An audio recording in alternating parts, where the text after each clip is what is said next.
Bonjour. Alors, il y a quelqu'un qui m'a dit, tu vas aller en chair avec ça. Et finalement, je crois que j'ai raison. Il fait vraiment froid là. Je ne sais pas si vous avez froid là, mais là, ah oui, donc je garde. Alors, une fois de plus, bonjour mes frères et sœurs. Et ça fait du bien d'être là parce que pour être là, vous avez vraiment décidé d'être là. Avec le temps qui court là, il y en a qui ont décidé de rester chez eux, dans la couette, voilà. Vous avez décidé d'être là, ça veut dire que, voilà, c'est une décision que vous avez prise ce matin. Alors, nous sommes dans les 10 jours de prière. Chaque année, l'Église adventiste a 10 jours consacrés à la prière. Nous avons commencé depuis mercredi, et c'est le jour numéro 4, aujourd'hui, samedi, et nous finirons dans une semaine. Alors, nous avons un passage mercredi, un autre passage jeudi, et puis vendredi, hier, c'était Germain qui nous parlait de la bénédiction dans l'attente. Aujourd'hui, nous allons parler de quelque chose que nous connaissons bien, hein. C'est rien de nouveau, on va en reparler parce que la répétition, c'est la mère de la science. Quand on répète, on comprend. On a compris que nous, les hommes, si on ne répète pas, on risque de se perdre en route. Alors, les priorités de la foi, c'était le grand thème des 10 jours de prière.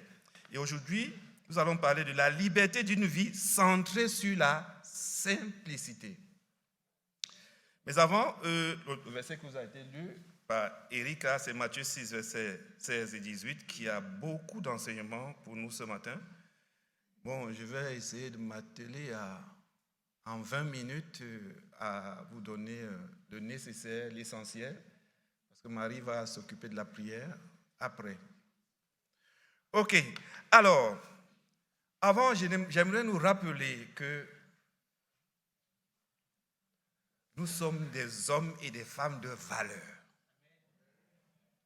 Si quelqu'un est venu ici avec une autre idée, eh bien, qu'il comprenne aujourd'hui que là où il est là, il y a un Dieu qui a pris tout son temps pour penser, et dans ses pensées, il a réalisé ce que nous sommes aujourd'hui. Alors, si vous avez un problème avec ça, eh bien, vous n'avez pas fini d'avoir des problèmes.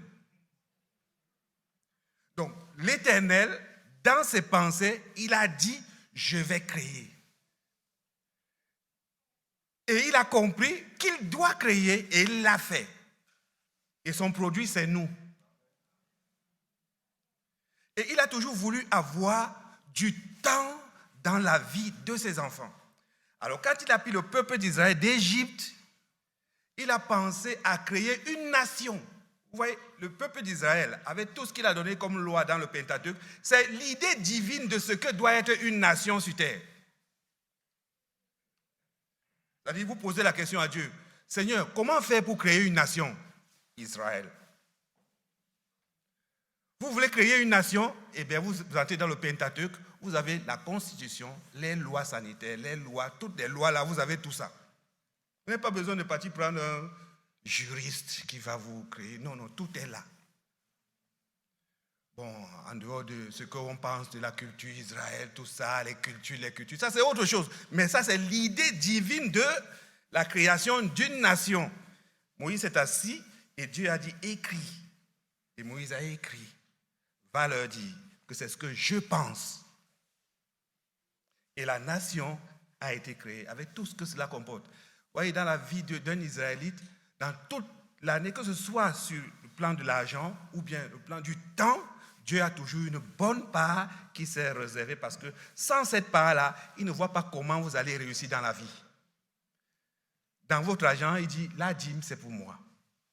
Maintenant, si tu penses que tu m'aimes, ajoute encore quelque chose pour prouver que tu m'aimes. Donc, pendant une année, vous allez voir que 40% de l'argent d'un Israélite est consacré à Dieu. Dans les 40-45%. Dans le temps, il a son sabbat, c'est pour lui.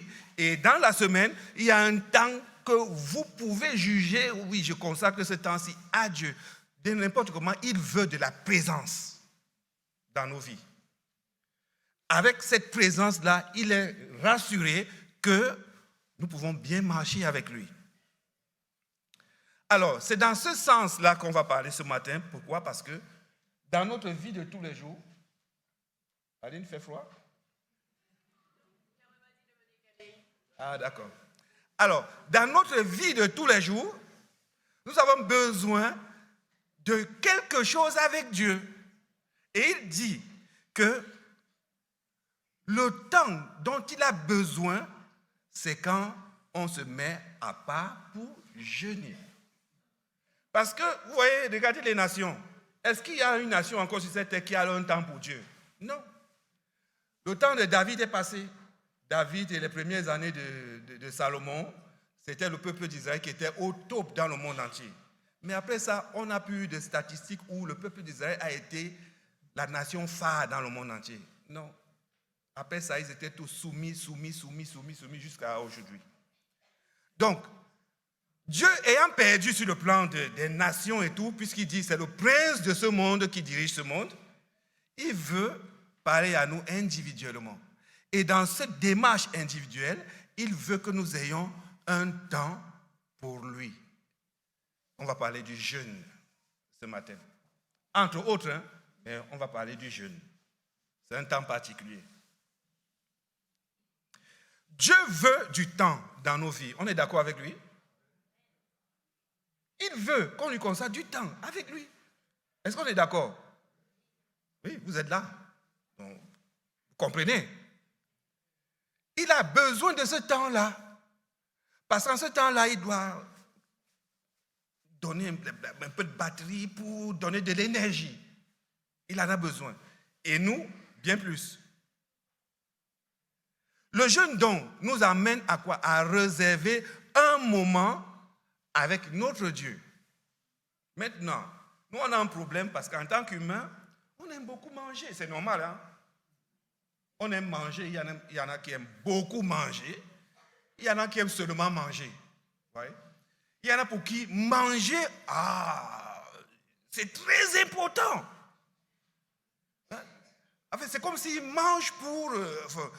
il a mangé quoi? Il mange... C'est-à-dire que si vous êtes à côté de lui, vous le regardez, vous sentez qu'il est tellement concentré que si vous le dérangez, vous avez un problème avec lui.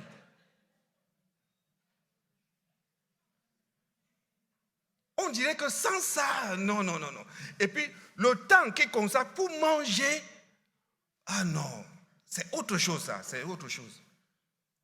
Donc, il y en a pour qui manger, c'est seulement une nécessité normale. Enfin, il faut manger quoi?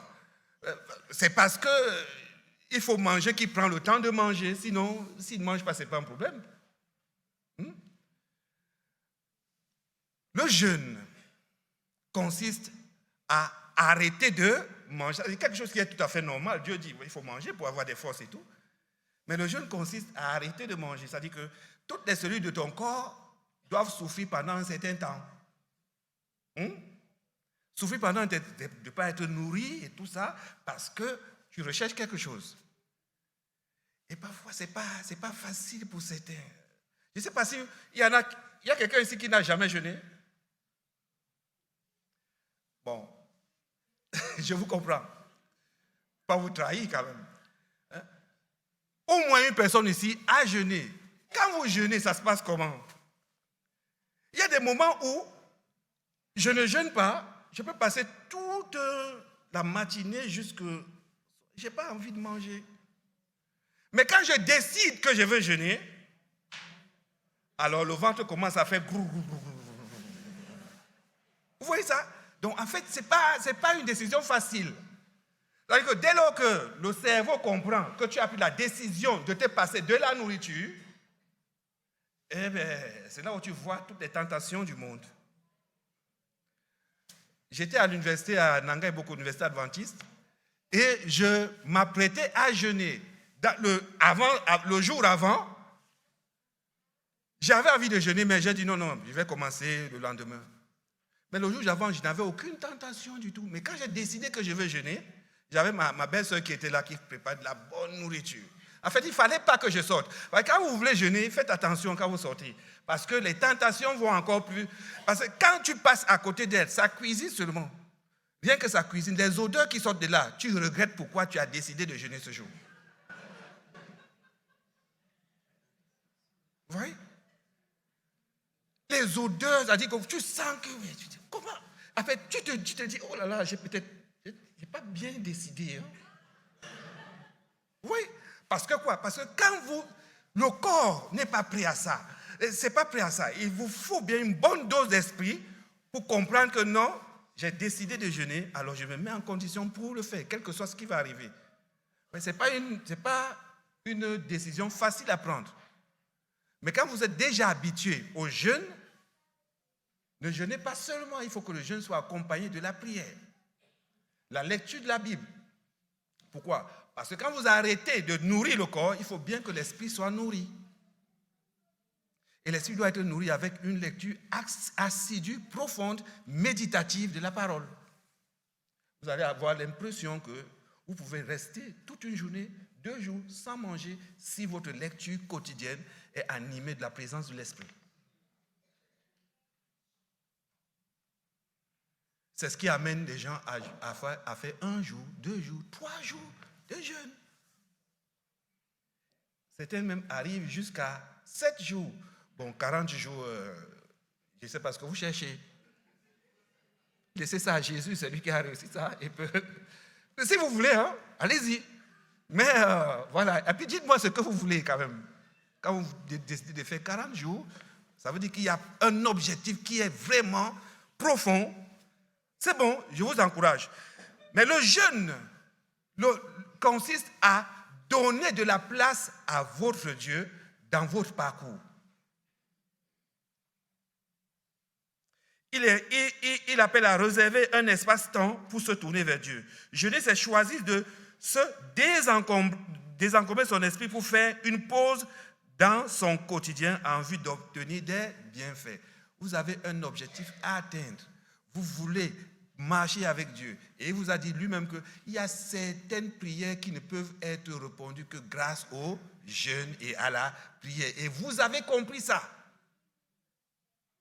Donc ne faites pas des choses avec Dieu si vous n'avez pas vous-même compris.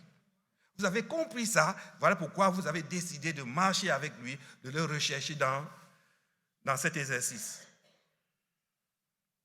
Et Jésus, qui est notre modèle, a eu besoin, vous voyez, Jésus, notre modèle. Normalement, lui, il n'a pas péché, mais il a eu besoin de jeûner. Parce qu'il avait des objectifs pour vous et moi. Même pour choisir les 12, il avait besoin de jeûner toute une nuit. Pour choisir les 12. Et quand il sort de là, il sort avec des noms. Et vous voyez, le 12e nom, il n'était pas un nom facile. Judas. Mais son père lui a dit, oui, lui, tu vas avec lui. Et il a choisi Judas. Donc, les apôtres, jusqu'à aujourd'hui, la pratique du jeûne a été toujours une pratique vraiment chrétienne, profondément chrétienne. Bon, là, je ne parle pas aujourd'hui du jeûne thérapeutique parce que vous pouvez jeûner pour votre santé. Quand vous avez l'impression que vous avez trop mangé, vous sentez que vous êtes trop lourd, il est nécessaire quand même de dire, ok, je vais passer une journée pour que tout ça sorte, de l'eau, et vous allez voir, ça fait du bien. Hein? Vous n'êtes pas d'accord? Ça fait du bien. Ça, c'est thérapeutique. Il y a des jeûnes qu'on peut vous prescrire comme ça pour votre besoin de santé. Mais là, je parle d'une activité vraiment spirituelle qui vous permet de marcher avec votre Dieu, de le comprendre et lui de vous comprendre, parce que quand vous jeûnez, vous montrez à Dieu que vous êtes sérieux. Il y a certaines demandes dans votre vie où il va seulement exiger que vous vous mettiez à côté pour pouvoir marcher avec lui, pour qu'il vous enseigne ce qu'il doit vous enseigner. Le jeûne est très important. C'est vrai que quand on est jeune, on n'aime pas trop jeûner. Je dis bien quand on est jeune, adolescent, on essaie de faire ça avec nos enfants, mais c'est dur. C'est dur. On essaie de faire une demi-journée, c'est dur. Mais ça commence à aller. Parce qu'il faut commencer un jour. Ça commence à aller. Donc, c'est très important pour nous en tant que chrétiens Il y a des gens qui ont prévu de jeûner, par exemple, sans être pharisiens, hein, prévu de jeûner peut-être un jour par semaine. C'est une bonne pratique. Parce qu'à un moment donné, même la nourriture que nous mangeons peut devenir un frein à une relation très étroite avec Dieu. Même la simple nourriture peut devenir un frein. Alors nous avons besoin parfois pour être sérieux, pour comprendre que non, ce que je vais demander à Dieu là, c'est quelque chose qui est important pour ma vie, pour mon parcours avec lui.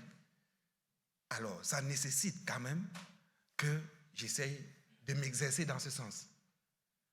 Ça va me rendre sérieux devant mon Dieu et ça va m'amener à marcher avec lui, avoir une expérience particulière avec lui et réussir quelque chose avec lui quand même. Parce que, entre autres, le jeûne nous amène à quoi? À être désintéressés aussi. À trouver des intérêts dans les choses spirituelles et à trouver du désintérêt dans les choses matérielles. Parce que au moment où vous jeûnez, même les lectures que vous faites, souvent, vous ne les faites plus. Même les mauvaises activités que vous avez, vous ne les avez plus. Parce que rien que l'esprit dans lequel vous êtes, parce que vous jeûnez, vous impose une manière d'être, une manière de fonctionner, une façon de penser. Pourquoi? Parce que vous vous mettez à côté avec votre Dieu pour un cheminement avec lui. Dès lors que nous nous focalisons sur autre chose, nulle place pour nos envies, nos centres d'intérêt quotidiens, seul compte la soif d'entendre la voix de Dieu, accroître notre dépendance au Seigneur, être concerné par des approches spirituelles, reconsidérer les aspects de notre vie sous un nouvel angle. Bref, le jeûne tel que la Bible le prescrit. Nous démontrons par cette démarche notre aspiration à ressentir la présence de Dieu dans notre vie plus que toute autre chose. En fait, c'est Dieu qui est mis en valeur quand nous nous mettons dans cette situation-là. Mais attention, il y a aussi l'autre qui n'aime pas ça. Il n'aime pas ça. Il va créer toutes sortes de stratagèmes pour vous distraire. Vous avez jeûné, vous avez prévu de faire un jour de jeûne. Vous avez bien commencé le matin, tout se passe bien. Mais au moment, quelques heures avant de rompre votre jeûne, vous voyez quelqu'un qui vient vous énerver. Vous sentez qu'il a été envoyé. Vous sentez vraiment que vous avez commencé quelque chose de bien. Mais lui, il a été envoyé pour vous casser dans votre élan. Et les mots qu'il choisit pour vous toucher, c'est les mots vraiment comme si c'est Satan qui lui a dit que choisis tel mot, telle phrase, touche-le comme ceci. Et il vous donne ça. Vous comprenez que non, ce n'est pas simple. Ça, c'est Satan qui l'a envoyé. Il faut faire très attention. Le plus souvent, quand vous jeûnez, restez même chez vous. Même aller à la boutique acheter quelque chose, évitez. Si quelqu'un peut vous faire ça à la place, ou alors apprêtez-vous apprêtez-vous, de sorte que pendant ce temps, vous soyez à la maison. Il y a des gens qui jeûnent et ils vont au travail. Vous avez déjà réussi? C'est bien. C'est bien. Moi, je n'arrive pas à réussir parce que dans mon travail, je dois appeler au moins 30 personnes dans la journée. Au moins, c'est la moyenne. Et quand vous appelez des gens, surtout quand vous avez décidé de jeûner, vous allez entendre des choses. Vous essayez même d'éviter. Non. Vous essayez d'éviter. Non. Avez-vous compris que ce n'était pas bien de jeûner? Heureusement que nous avons un Dieu qui, lui, comprend nos intentions et qui fait, bien que nous soyons dans de telles situations, et qui fait avec, qui nous comprend. Mais l'idéal, c'est vraiment, quand vous avez une telle activité, le dimanche, ou bien le sabbat. Et bien même le sabbat, parce que vous arrivez ici, vous jeûnez le sabbat, vous arrivez ici, un frère peut être une flèche.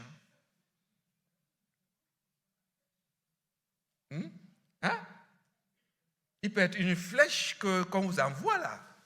Il faut avoir une bonne dose du Saint-Esprit pour l'éviter.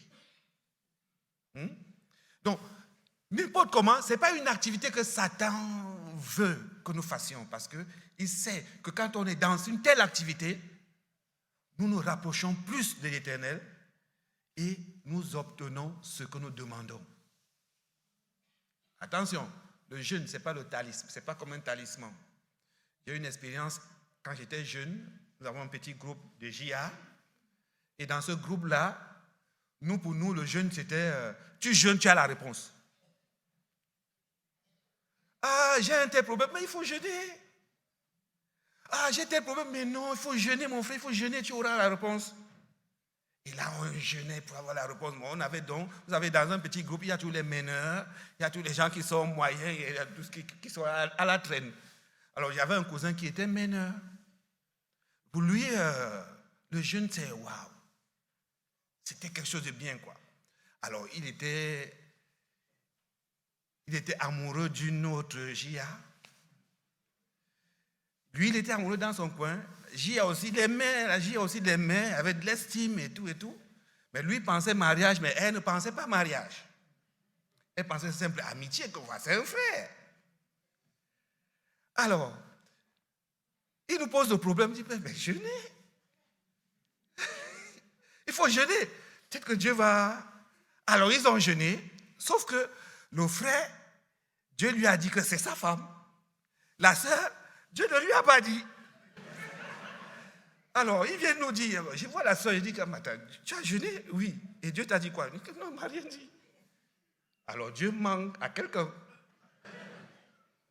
Bah, c'est ça. Dieu lui dit que Dieu a dit, toi, Dieu n'a pas dit. Alors, Dieu manque à quelqu'un d'entre vous. Il faut nous dire ce que toi, tu veux ou tu ne veux pas. Oui? Donc, en fait, le jeûne, ce n'est pas... On n'instrumentalise pas Dieu quand on jeûne. Non. On n'instrumentalise pas Dieu. Dieu nous permet d'être dans cette situation afin que nous puissions avoir une expérience avec lui en laissant de côté tout ce qui peut nous déranger dans cette relation afin que nous puissions nous mettre dans la disposition de l'écoute. Beaucoup plus. L'écoute. Améliorer notre écoute. Quand nous avons amélioré cette écoute-là, il peut nous parler de certaines choses qu'on n'aurait pas écoutées si on était dans une vie normale en train de manger. Parce que même la nourriture dans l'estomac peut être un frein à l'écoute d'une certaine voix de Dieu. Voilà pourquoi, à un moment donné, en tant que chrétien, il est nécessaire de jeûner. S'abstenir pour mieux vivre une vie pleine. S'abstenir. Apprenons à nous abstenir. C'est un exercice qui nous permet, en tant que chrétien, d'être comment?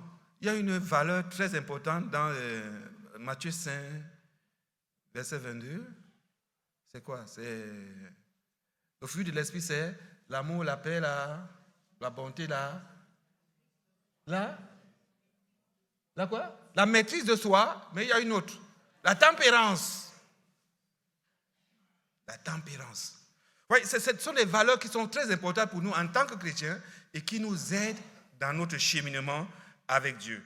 Et vous êtes sans savoir que même de la bonne nourriture, dans la réforme sanitaire, même de la bonne nourriture, nous devons nous en passer pour un certain temps.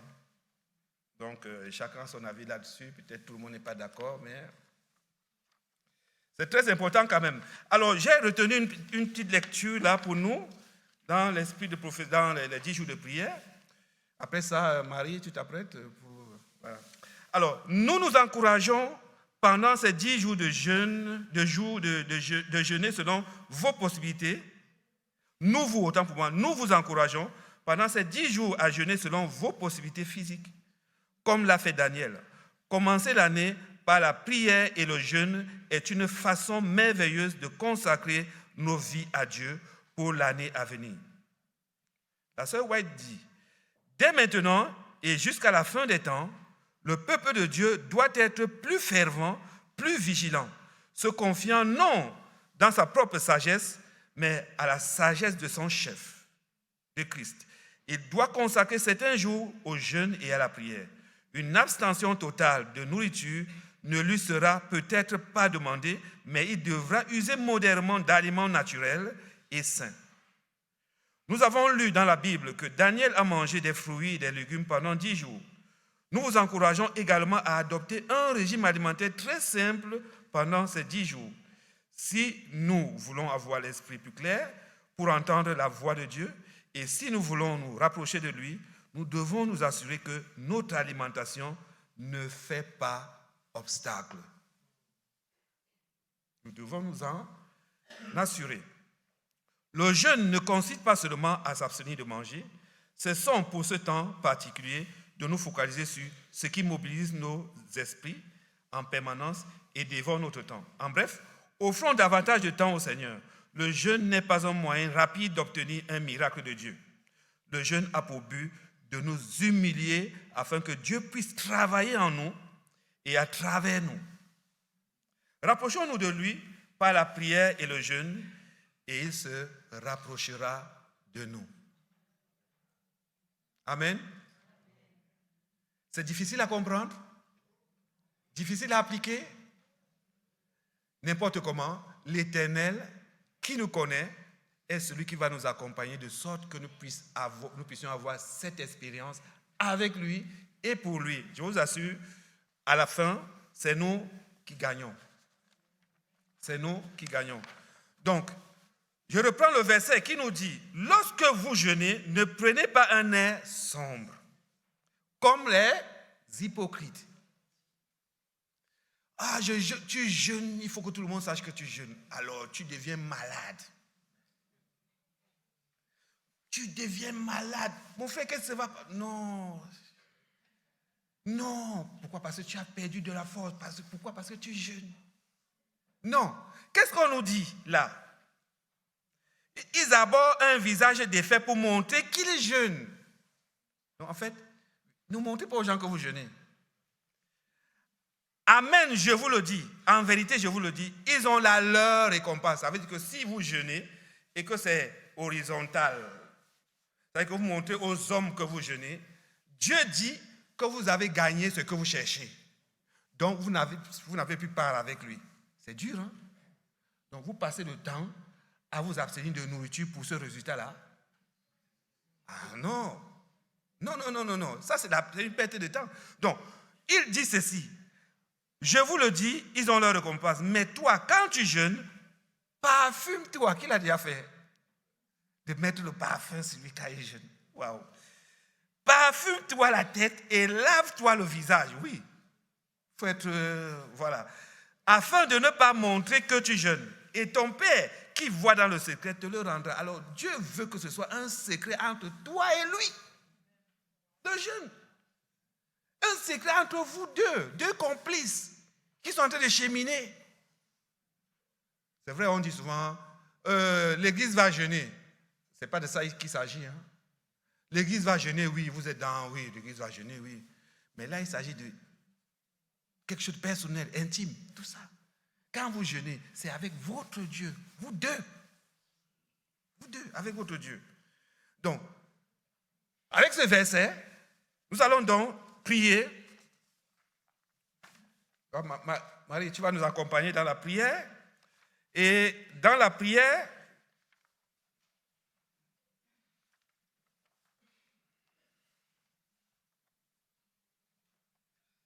nous allons prier avec cette promesse de ce verset. Nous allons également prier avec...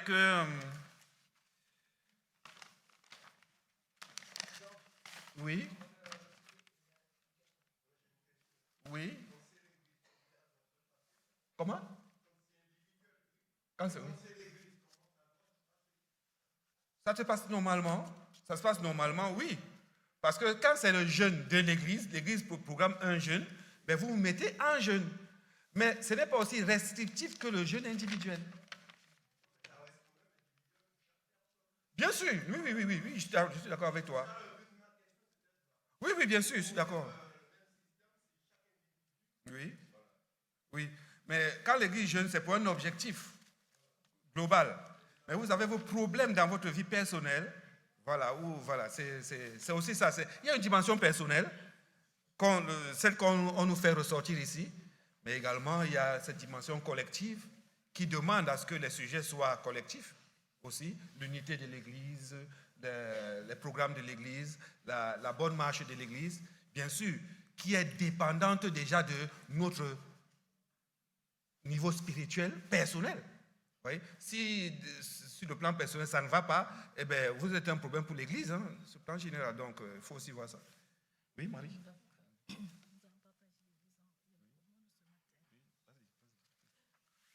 Frères et sœurs, nous allons passer un moment en prière, mais pour cela, il va falloir que l'Église, on va partager la rangée du milieu de droite en deux, au milieu aussi et de l'autre côté aussi. Donc, je donnerai 2 sujets de prière et vous allez vous mettre par 2 ou par 3 pour pouvoir prier pour ce sujet-là.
Après cette prédication sur le jeûne, je vais vous inviter à vous tenir debout et ensemble, nous allons prendre le 273 de l'hymne et louange.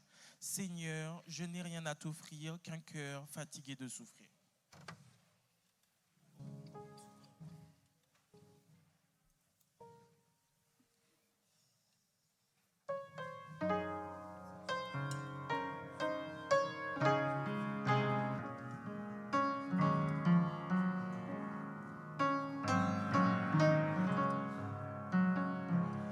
Seigneur, je n'ai rien à t'offrir qu'un cœur fatigué de souffrir et qui sans toi ne peut guérir. Je n'ai que ma misère. Prends-moi tel que je suis. Sans vertu, sans appui, tel que je suis, ô mon céleste frère. J'ai transgressé ta sainte loi, le péché vainqueur règne en moi. Pour me présenter devant toi, je n'ai que ma souillure. Prends-moi tel que je suis, sans vertu, sans appui, tel que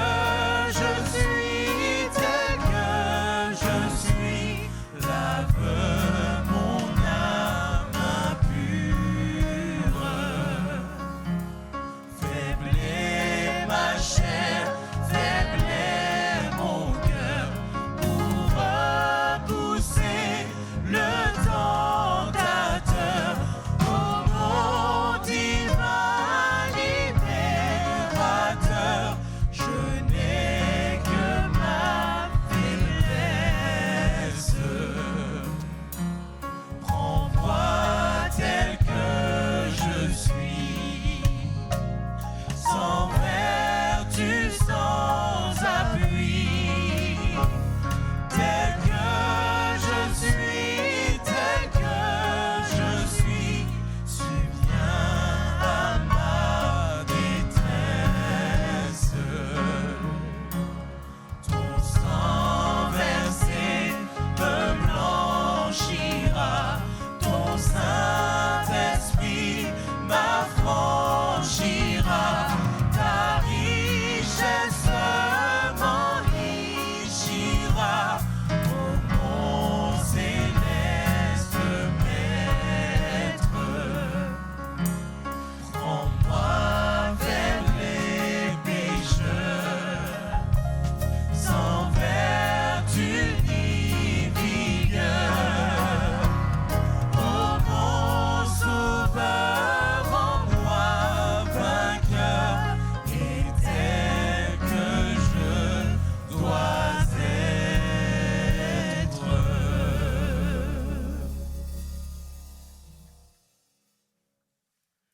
Nous te rendons grâce, nous te disons grandement merci, notre Dieu, notre Père, pour tout ce que tu fais pour nous, ce que tu es pour nous, Seigneur. Et nous te disons merci d'avoir été là, nous amener à comprendre, Père, ce que c'est que marcher avec toi dans le jeûne, la prière, la lecture de ta parole, Seigneur, dans une relation profonde avec toi, Seigneur. Nous ne sommes peut-être pas habitués. Nous te prions de venir au secours de nos faiblesses, de nos manquements, et de continuer à nous enseigner, Seigneur, afin que nous puissions vraiment comprendre la profondeur que nous devons avoir dans la marche avec toi, dans cet exercice qu'est le jeûne et la prière. Que ta paix soit avec nous. Accompagne-nous, Seigneur. Prends-nous toujours comme des enfants, à toujours nous enseigner, nous permettre, Père, de véritablement marcher avec toi. Que ta paix soit avec nous. Au nom de Jésus-Christ. Amen.